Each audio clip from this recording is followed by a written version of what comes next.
നമസ്കാരം.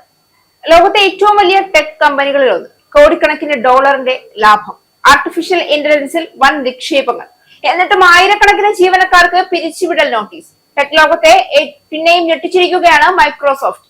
ആഗോള ടെക് ഭീമന്മാരായ മൈക്രോസോഫ്റ്റിൽ വീണ്ടും കൂട്ട പിരിച്ചുവിടൽ.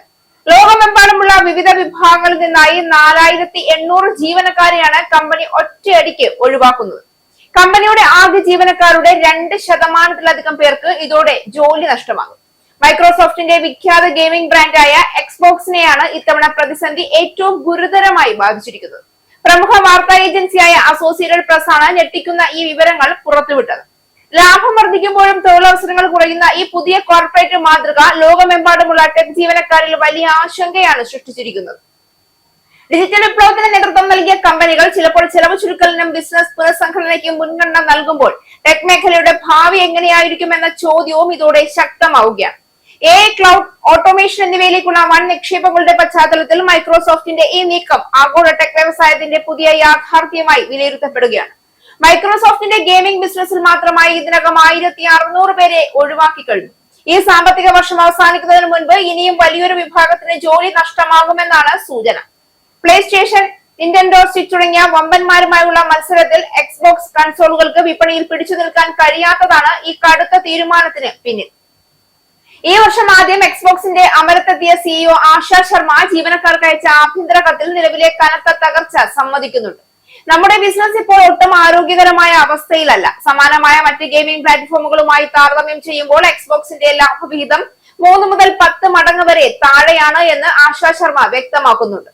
കൺസോൾ നിർമ്മാണത്തിനുള്ള ഘടകഭാഗങ്ങളുടെ വില കുതിച്ചുയരുന്നതും വിപണിയിലെ ഹാർഡ്വെയർ പ്രതിസന്ധിയും തിരിച്ചടിയായതായി അവർ ചൂണ്ടിക്കാട്ടുന്നുമുണ്ട്. പുതിയ സാമ്പത്തിക വർഷത്തിൽ എക്സ്ബോക്സ് വിഭാഗത്തിൽ നിന്ന് മാത്രം ഇനിയും 1600 പേരെ കൂടി പിരിച്ചുവിടുമെന്നാണ് ആശാ ശർമ്മ നൽകുന്ന സൂചന.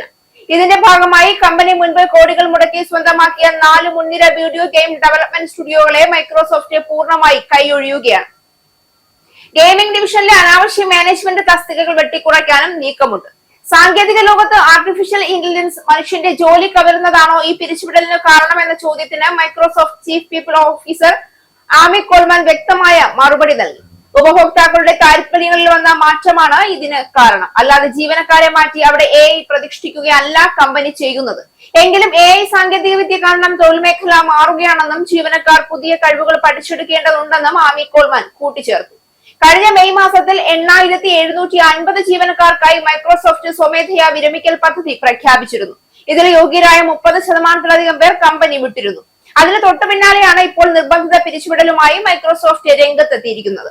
AI മേഖലയിലേക്ക് വൻതോതിൽ പണം ഒഴുക്കാൻ ടെക് കമ്പനികൾ പരമ്പരാഗത മേഖലകളിലെ ചിലവുകൾ ചുരുക്കുന്നതിന്റെ ഒടുവിലത്തെ ഉദാഹരണമാണ് മൈക്രോസോഫ്റ്റിലെ ഈ കൂട്ട പിരിച്ചുവിടൽ. ടെക് മേഖലയിലെ പ്രൊഫഷണലുകൾ പുതിയ സാങ്കേതിക വിദ്യകൾ, AI അധിഷ്ഠിത നൈപുണ്യങ്ങൾ, തുടർച്ചയായ കഴിവ് വികസനം എന്നിവയ്ക്ക് കൂടുതൽ പ്രാധാന്യം നൽകേണ്ട കാലഘട്ടമാണ് നിലവിലുള്ളത്.